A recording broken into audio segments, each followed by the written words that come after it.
Hello YouTube, it's Sunny again. I was told that in my last video the audio was a little bit low, so I am recording this with the headset because it's either the crummy headset or the crummy laptop internal microphone, and I think this is a little bit preferable. It may not be the best audio quality, but it should at least be intelligible. I'm making a video tonight because I have a question for the community. I actually could use some advice. I've been watching a lot of videos about different GMing styles, and it's very interesting. It seems that different GMs differ on a lot of different spectrums, but one of the main differences, from what I can see, is that some GMs have an objective idea in mind, they have an adventure planned, or at least a way things are, and if the players wander off the path, if they don't get it, then it's either the GM's responsibility to bring them back, or see what consequences result from them not sticking with the program. The alternative is a somewhat more fluid style, like Bolt Orange described in his video that I commented on the other day, Taking Fun Seriously, I think it's called, where he describes starting out with a general idea, maybe some impressions or an image in mind, and then if the players have a different interpretation, incorporating their interpretation into how the adventure goes. Both of those seem really interesting, and I'd kind of like to explore both. But right now, here's my situation. Most of my previous GMing experience has come from running published Call of Cthulhu scenarios because they're really simple. If we have an off night, it's just easy to pick up, read through, and run. But they normally don't involve a lot of really involved role-playing. I say they don't involve that because most of them start out with a description like this. All your investigators have been summoned to the bedside of a dying old man who wants you to do something for him. Or, all of you are in a specific place at a specific time and a weird thing happens and you have to look into it. Or whatever. You've been hired by a newspaper to investigate a phenomenon. Something. You're all brought to your investigation by someone else's decision. I thought, wouldn't it be cool to make up my own Call of Cthulhu campaign where the investigators are drawn into the mystery themselves?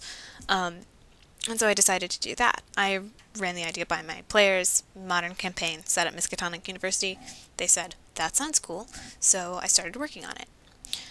Because I knew I wasn't going to be able to just make up a mystery on the fly, I'm not that good by any means, I at least started with some ideas in mind. I created a scenario, some initial mysterious events, some suspects, some red herrings, and in the first session introduced them all to the players.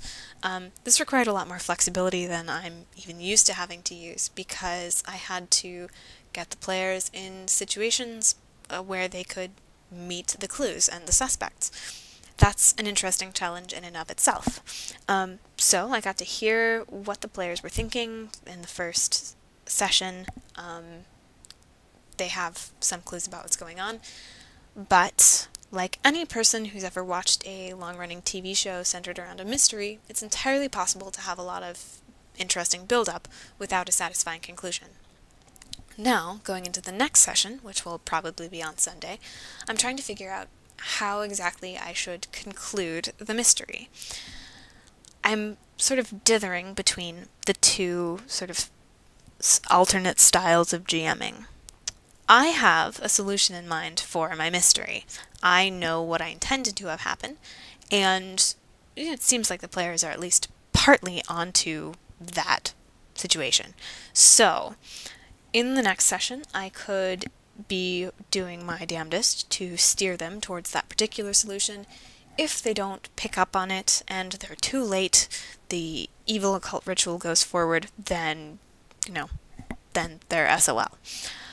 Or I could do the more flexible option. If they say, follow a red herring, I could make the red herring the actual solution. I don't want to disappoint them by having them have wasted a bunch of time and then find out that I steered them down the garden path and, they didn't have a chance. I feel like in the situation where they didn't pick up on the correct solution, I would probably blame myself as a GM because I'm kind of a wimp about that sort of thing. I tend to be a little bit too nice, which is something I'm working on. So, the idea of letting the players be right about whatever solution they picked has some appeal to me, but it also seems like it could be wishy-washy. Anyway, as I'm trying to figure out how I'm going to wrap up this campaign in a satisfying way, I was wondering if you guys would give me some comments or video responses about how you handle mystery in your games. Do you have a solution? Try to lead your players to it. If they don't get there, too bad. Or do you have a more flexible approach? I feel like I'm saying flexible and that makes the alternative sound bad, but really they both seem like valid options. Just sort of depends on your preferred GMing style. So, if anybody has any advice as to how to successfully and satisfyingly wrap up a mystery, I would really appreciate it. Really, that's my question for the night. So if you have any feedback, you can leave it in the comments or in a video response. I really appreciate any advice you can give me, and I will see y'all later. Good night.